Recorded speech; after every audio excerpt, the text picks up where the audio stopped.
Hi, it's Dr. Brian McDonough. You know, since the beginning of time, there has been misinformation in medicine. It could have been the wagon coming to town with health cures for everything from arthritis to curing depression to making your marriage better. And that was in the Old West. It could have been professional athletes being paid to endorse the health benefits of cigarettes in the 1940s and 50s when everyone knew quite well who produced cigarettes that there were devastating effects.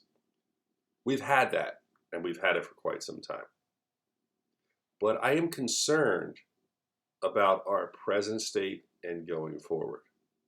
I'm concerned about misinformation, not necessarily because there might be companies out there that can gain, and there are.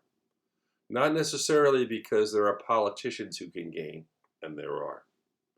Not necessarily because there's other countries that can infiltrate, and there are.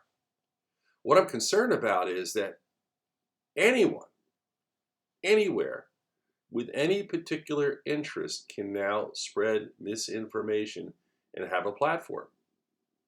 Obviously, on the converse side, you have many people who can present great information. And frankly, we have a much better social conversation because everyone has a voice. But when it comes to healthcare, people have learned through COVID, if they didn't know it before, that they can seize power, they can make money, and they can influence large amounts of people by playing to fears, playing to concerns, and providing misinformation. And I will not minimize COVID and my concerns. 45,000 people died in the US in the last 28 days. 200,000 people have died in the world in the last 28 days. We're at about 5 million people who have died in the world since, and that's just the ones we know about since the beginning of COVID. So I can't minimize that.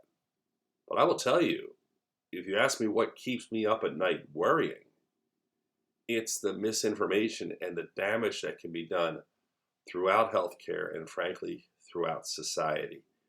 Because people have learned there's money to be made in exploiting people's fears.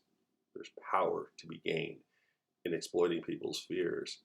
And using fear, people can motivate groups of people to do things that they otherwise might not want to do or think is good to do. And this may be health and social science, but it is a concern. And although I have answers for health issues, and I can tell you about vaccines, and I can tell you about medications, I don't have the answer for those things, and I just don't know who does.